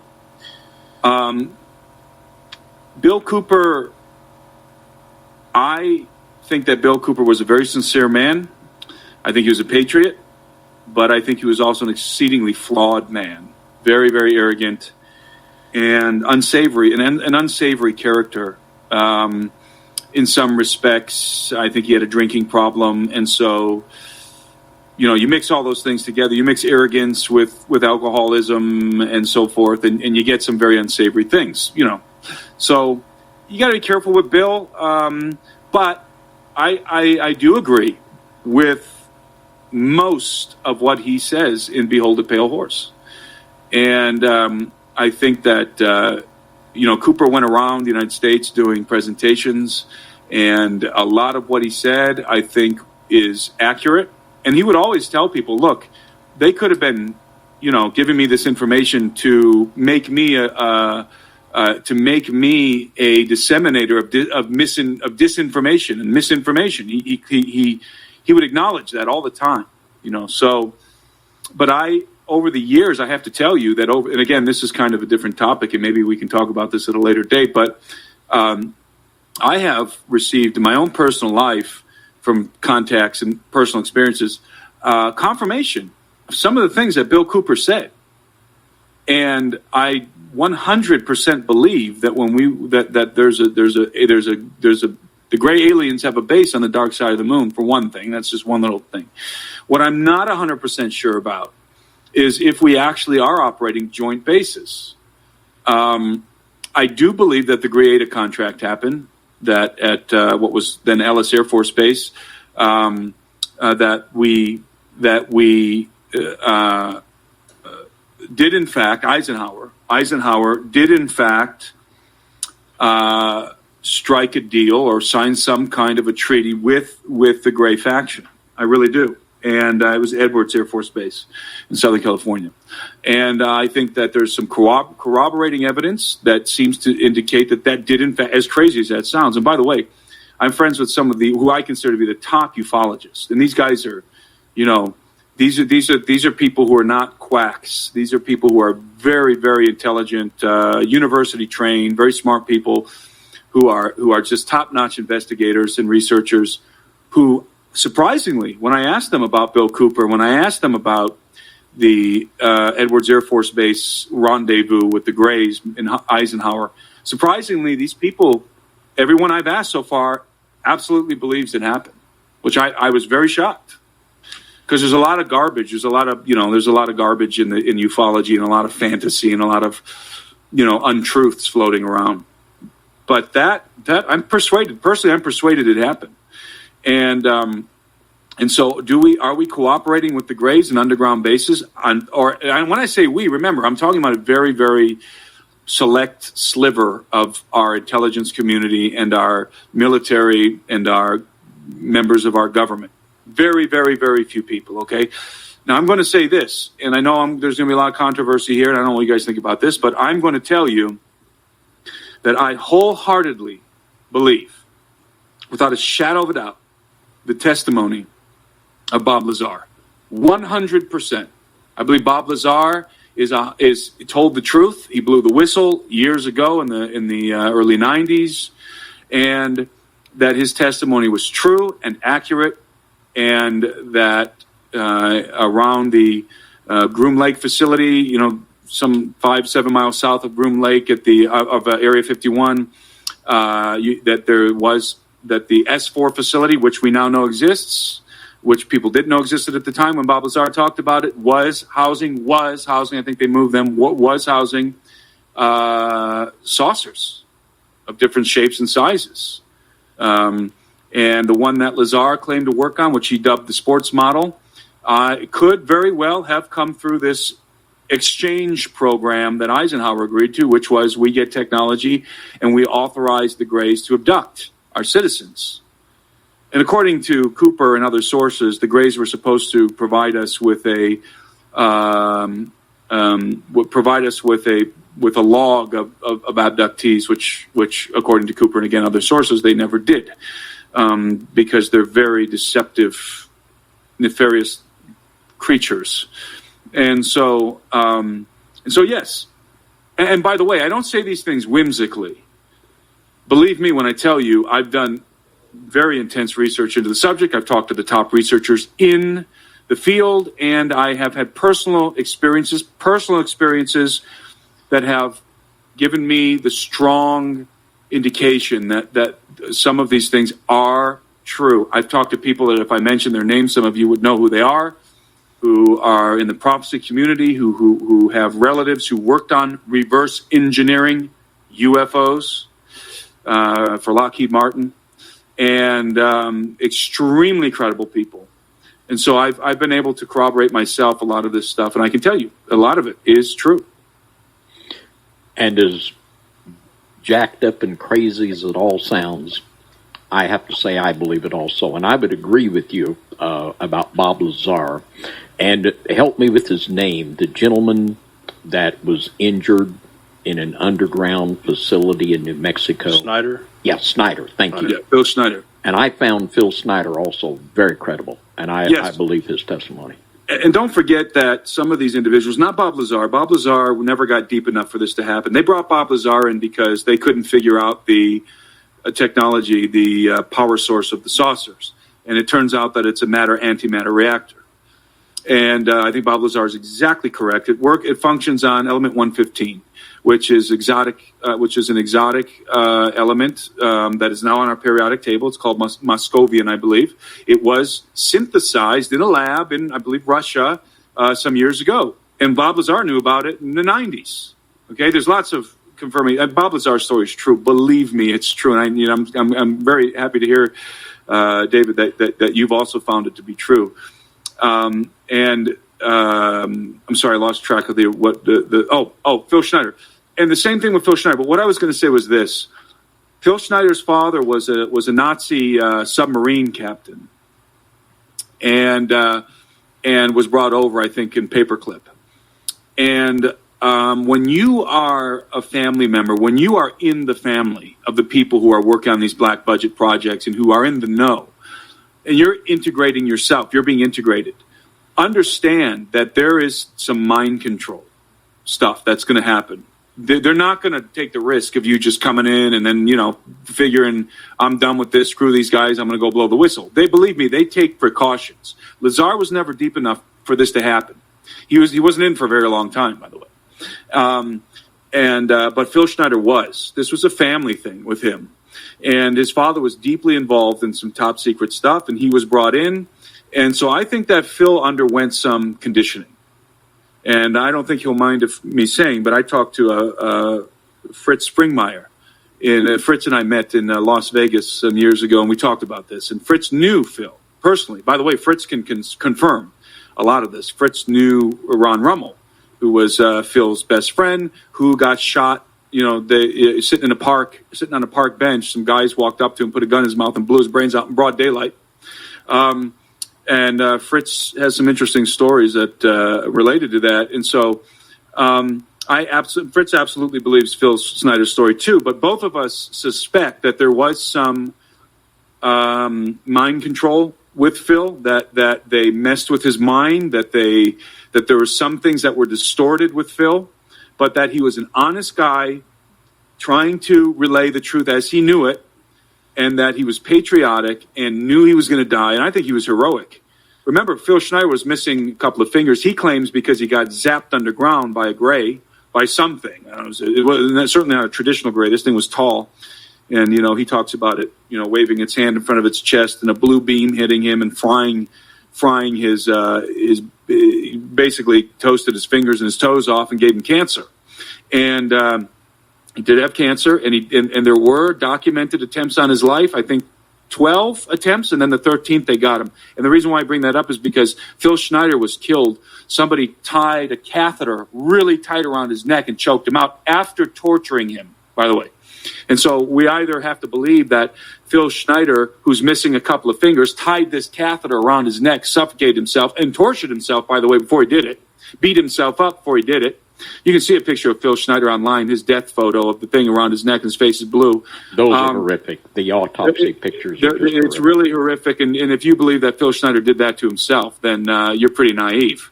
And then, of course, then you also have to believe that the official story that Ron Rummel killed himself in the park, sitting on the bench in front of everybody when there were witnesses who clearly saw men walk up to him, shoved a gun in his mouth, blew his brains up. And Fritz Springmeier can confirm personally some of this. And so, very interesting story. But Phil Schneider, I'm telling you, Phil Schneider is authentic. He was patriotic, and he died because he was trying to warn us. And Bob Lazar was telling the truth. Bob Lazar had different motives. He was trying to save his own skin. But I would say that Bob also had a patriotic, and does still have a patriotic streak in him, where he was pissed off. He believed that that we should know about this. That was part of what drove him. But he was really trying to create an insurance policy to save his own skin. And Bob Lazar's life was not, believe me, in his own words, his life was not enhanced. He didn't get any financial benefit or any social benefit out of blowing the whistle. In fact, quite the opposite. And of course, anybody who hasn't seen the Bob Lazar film by Jeremy Corbell, I think should go see the Bob Lazar film by Jeremy Corbell. I think it's available on Netflix. And there's also a Joe Rogan episode with Bob Lazar and Jeremy Corbell. And when Jeremy was filming that show with Bob, that documentary, and they were talking about Element 115, which Bob Lazar did not want to talk about. Right after that, a secret conversation. By the way, they had a secret conversation in the woods where they left their cell phone. I think it was 20 yards away or something. He says in the Corbell features this in his film. They leave their cell phones away from them. They're talking in the woods, and I believe it was the FBI. Literally, I think it was a transcript or played back to Corbell the very words, the conversation they had. So that means that they have some kind of listening, probably a directed device from a satellite where they can direct it right on you and listen to you talking, regardless of whether you have a cell phone on you. And they heard Bob Lazar talking about Element 115. Well, guess what happened? The next day, Lazar has a lab. I think it's in Minnesota or Wisconsin. I can't remember where. He has it somewhere up there around the Great Lakes. They raided his lab. And it wasn't just the FBI. It was the next day. They raided his lab, and it was a handful of agencies. Guess what they were looking for? Element 115. Oh, boy.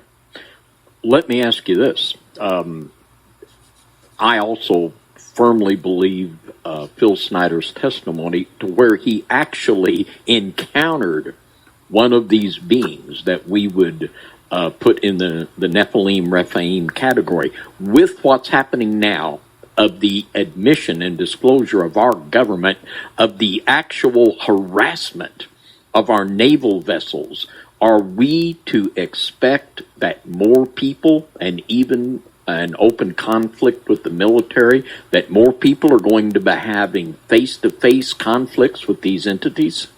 Well, millions of people around the globe are already interfacing with these entities on a regular basis. They're called abductees.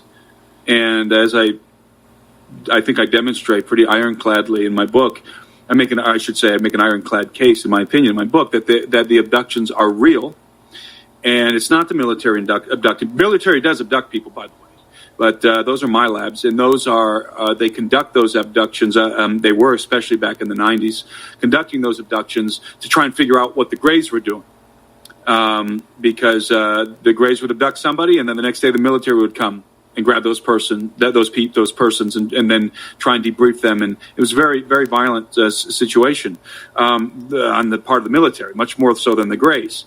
So the millions of people around the world are interacting with the Greys, but the problem is most of them can only remember fragments of it, because that's a long story, and so long. I think we had that conversation before because of screen memories and so forth. So yeah, people are very intimately acquainted with the Greys. These other entities, Schneider has some pretty crazy stories. Okay, I don't know what stories are factual. Again, I think he had some mind control stuff going on. And so I don't know what stories are exactly factual from him. I do believe the story of them trying to kill him and so forth, and the general topic that of the underground bases, that he worked on the underground bases and so forth. I believe that's all true. But he did in one of his El Bielek actually tells this story that Snyder actually communicated with this reptilian thing, and was able to communicate with. That's a whole fascinating story. If you want to find that, you got to go real deep down the rabbit hole and look up El Bielek, who's a very interesting character in himself. Oh yeah. Who again, I think El Bielek was also subject to, I believe he passed away, was also subject to mind control. But he claimed to be part of the Montauk Project, which I think also happened, by the way. Yeah, and since we've gone into the jacked up and crazy zone, how about El Bielek and the things that he said in regarding to the Philadelphia experiment, the reality of it, if there's a truth to it, or is there not? What do you think? That was kind of like a time travel experiment. It is very convoluted in the Philadelphia experiment. Something happened. That's the point. Something happened. El Bielek was involved, I believe, on some level. But again, El Bielek had some very strange ideas that I don't believe. He had some personal beliefs that were mixed into his testimony, whereas Phil Schneider really didn't. Phil Schneider just was patriotic. El Bielek had some New Age type things mixed into his perspective. But El Bielek was, if you listen to him online, the first thing that you in YouTube videos, old YouTube videos of him talking, the first thing that you'll perceive is this guy's an old timer. He's old school. And he's being truthful as he remembers things. But he says some things that I think are contradictory, but I do believe a good portion of what he says is factual. I do believe he was involved in the Philadelphia experiment. And also, by the way, there's some other interesting things out there. Since we're already deep down this rabbit hole, there's also a guy named Andrew Basiago. Andrew Basiago has wild stories as well. He says he was one of the first participants as a kid. I think he was 12, 13, 14, somewhere in there years old, in what he called Project Pegasus, which was supposedly using jump rooms and time travel. Now, personally, I don't believe in time travel. I don't know. I could be wrong. I don't know. I just don't. I think it's problematic for several reasons, but I actually met Andrew Basiago and had a conversation with him in Las Vegas around the same time I met with Fritz Springmeier. So that was kind of an interesting trip. But I found Andrew to be extremely intelligent, like off the charts smart, like genius level intelligent.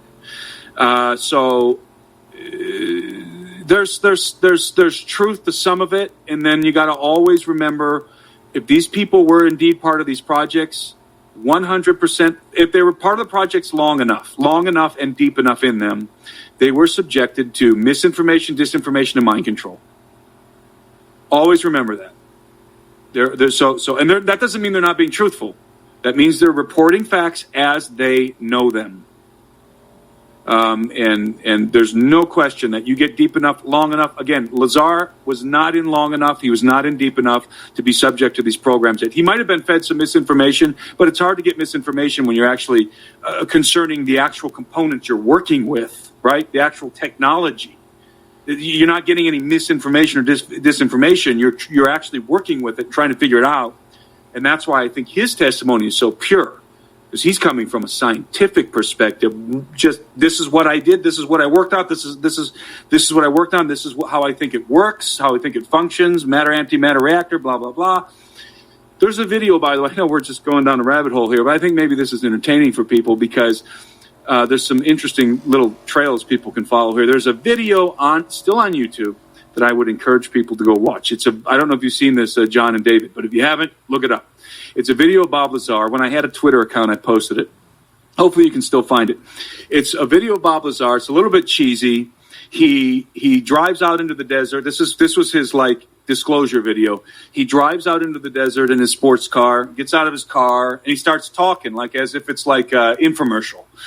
And he starts to explain who he is, what he experienced, and then he starts to talk about how he believes the craft operate, the power system, which again is a matter-antimatter reactor, and he goes into the science of it, and it's fascinating, and I think it's 100% plausible, and it's really cool because here you have a guy not just saying I saw a flying saucer, I worked on a flying saucer.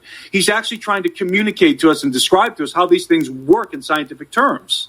And if you like stuff like that, if you're into that kind of stuff, watch that video because I think he's spot on.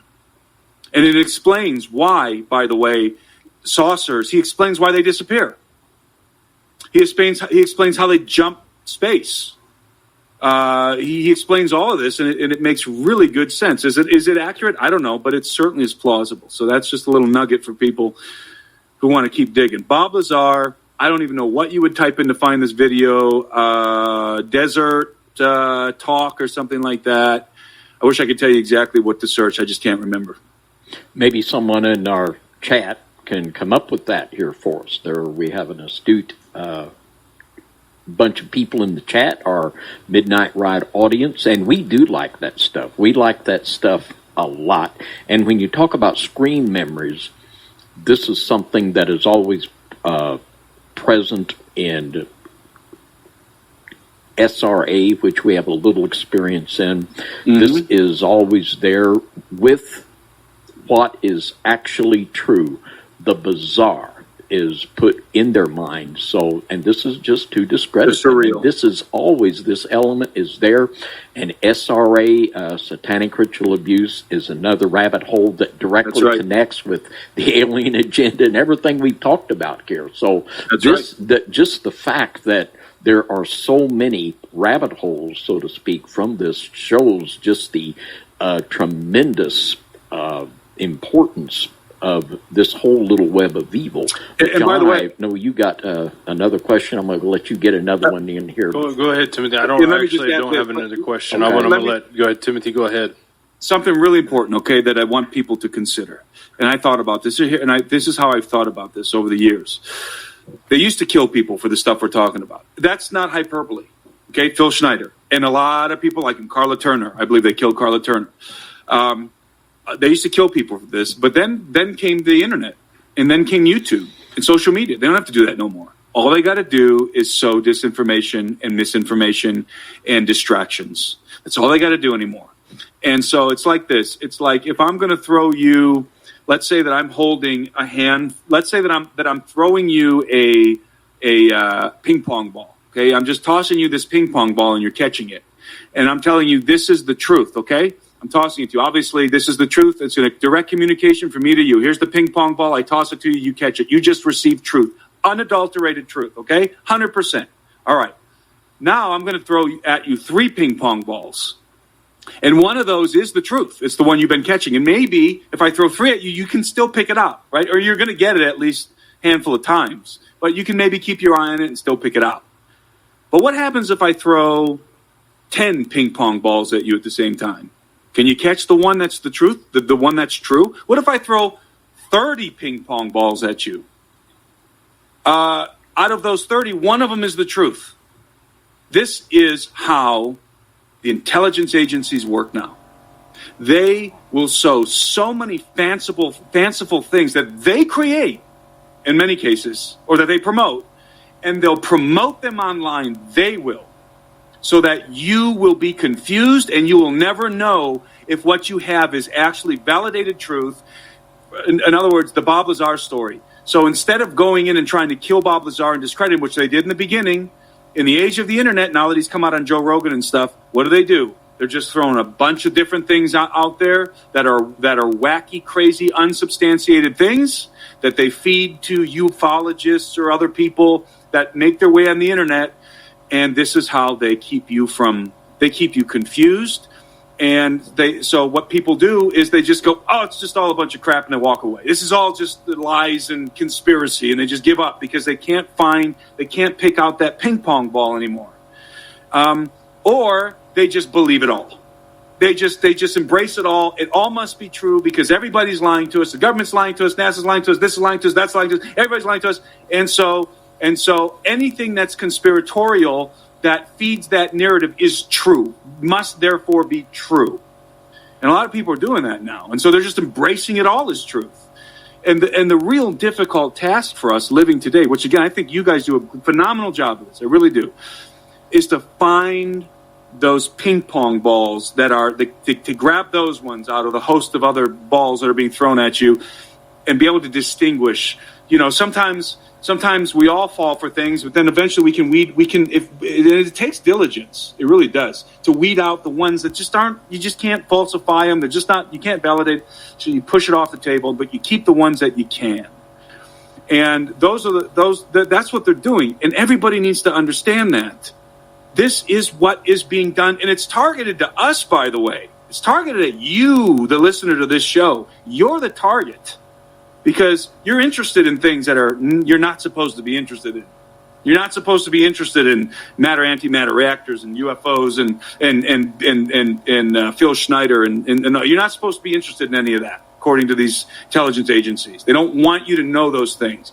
But we're legion now. There's too many of us. So now it's a campaign of disinformation, misinformation, much more effective than the campaigns of open threats, military abductions, and injecting people with fast-acting cancer and just knocking you off like Phil Schneider and his Ron Rummel. Those are the old days, man. Today, it's information warfare, and we are the target. Not long ago, John and I noticed two, I'll just call them internet YouTube ministries. They both put out on the same day the Absolute Phonies story. And I will not say by who, but we have been offered money. I'll just say from an agency here at the Midnight Ride. Now, are there ministries, programs out there that are a willing participant of shooting disinformation out there straight from the government? Money. That's all you need to know. Yeah. Money. And I won't name names, but I could, of people I think they're just absolute disinformation agents, because we've witnessed it. You know, we've just seen these simultaneous stories of just absolute lies. Where'd that come from? Well, I think it could have come from the old took us of the government. I think that's where it could have come from. And I think you're right. And the problem is, you know, a lot of people out there, they accuse, anytime they disagree with you, what's the first thing they say? They say you're a disinfo agent, or you're a, what do you call it, a shill. Controlled resistance. Controlled opposition, shill, disinfo, whatever. And it's like, I just wish people would slow down and think and not be Listen, here's our problem. Here's our problem in this audience. We're reactionary, and they know it. The CIA, the NSA, they know that this audience is reactionary. And because we've proven we're reactionary, unfortunately, we're reactionary. And they can get us to react in a certain way, and we got to slow down and be wise as serpents and cunning and understand that there's an operation against us. When you log on YouTube, you start watching videos, and that doesn't mean, by the way, that the people who are making these videos on YouTube and stuff, you know, that if they bought into some of these PSYOP stuff, that does not mean that these people are, you know, government operatives or something like that. That's not what that means. It just means that they've bought into the PSYOP, and they're a victim. They're not knowingly propagating. They've just bought into the PSYOP, and they're just part of the masses that have bought into this PSYOP. And so just because somebody is spewing disinformation unknowingly doesn't mean that there's some kind of a government operative. Now, that's not to say that there are, in fact, people who are being paid, who are on the payroll of the CIA, who are being paid to continue to promulgate certain things. And these certain things are mainly, the main function here, distractionary. That's the word. distractionary. They just want to distract you. They want to throw so many ping pong balls at you that one thing that they don't want you to focus on, you can't. It's impossible. There's just too much coming at you. And so it's one of the things, it's there, but you're not drilling down on it. And that is a successful operation. My God, has it been a successful operation. And I think you guys are right. Emotional response to things. I mean, that's exactly what we're looking at here. This is one of the things that causes one of more problems in the human condition than anything is an emotional response to everything that's thrown in our way. And this is exactly what the news is all about. Everything else, and that's something very important to think about. And I've done it myself. I mean, shoot, I don't know how many times I've been the emotional response to something on the news or something, this and that. And I guess like in the last few years, I've really learned a lot. I think being around people like David and other people like that you do have to look at everything. Like the ping pong balls is such a great thought, because you don't have to catch them all right away. You can let them drop and you can look at them later and find the right one, right? You don't have to catch them all. You don't have to catch any of them. In fact, you really don't. And I think that's a great way to look at it. David, and I want to do something real quick before we end the show. I want to ask everybody that's in this right now on the count of 3 to smash the like button or dislike button. Share this video out, subscribe, check out Timothy's book, go to our website, check out that stuff. Get connected the way you can, because we know censorship is an everyday thing. I mean, Skywatch TV literally recently just got removed from YouTube altogether. A lot of channels this is happening to over and over. I think, Timothy, your last channel this happened to. David, your channel this happened to. So we could be here today, gone tomorrow. We have a backup channel. Check all that stuff out. On the count of 3, hit the like button, and I'll give Timothy and David a chance to give their closing words. But we just want to thank you guys all for listening. So on the count of 3, we're going to do it, right? 1, 2, 3, boom, smash it. Thank you guys so much. I'm going to pass it over to you, Timothy, and then David you can close us out. I want to let people know, too, before I forget, that I have been doing a lecture series. I started up another YouTube channel, and it actually used to be the old Gen 6 channel. And so I just changed the title, and so far YouTube hasn't taken me down. So I was able to establish another YouTube channel with my name. So you can go to Timothy Alberino on YouTube, and I've recently begun to have some to put some new content up. I hadn't for a long time, but now I am. And so I have a lecture series that I've begun. I've done 2 so far. They're in English and they're in Spanish. So if you have Spanish-speaking friends, and the first lecture series is on the content of my book, and that's going to be like a dozen or so installments, and I'm only on number 2. They're all about 10 minutes long, so they're not real long. And it's also connected to a podcast. I have a podcast now called The Alberino Analysis, and you can find it wherever you get your podcast. And there's 2 episodes out. Each of those episodes is in Spanish, so there's 2 English and 2 Spanish episodes. So the English episode is just translated in Spanish, and it's a visual thing. It's not just audio, so it's a video.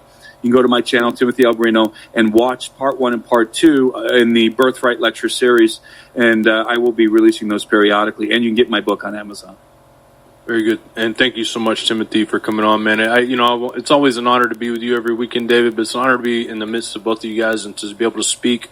There's not a lot of people in the world that have, the same thoughts, or as far as some of this stuff goes, or even really want to talk about it. So to be able to do this in front of all of these people from around the world that are interested in this stuff and really are trying their best to seek the truth of the matter is a blessing every week, and I'm just grateful in every step of the way. David, the honor is mine. The honor is mine. Thank you. Well, and I again want to give a big thank you to Timothy for getting by the fact that John did not read his book and only give him 20 minutes Timothy. To come on, that he still was gracious enough to come on. And we are not blowing smoke when we say that Timothy is... I'm reading it this week, though. I got it right he here. He is now repenting. He's going to be on it. I'm caught up. All repented up. But Timothy is just one of the experts in these topics, and if you want to get your motor running and start down this rabbit hole, that'd be a good place to start. And I just want to say that from the things we've talked about in the broadcast tonight, that this strong delusion is very complex, and we're going to have to pray, read our scriptures, and use our ability for critical thinking to make it through this minefield. But the Lord is able, and we're looking to Him to see us through, and we know that He will. All right, David. Thank you, gentlemen, for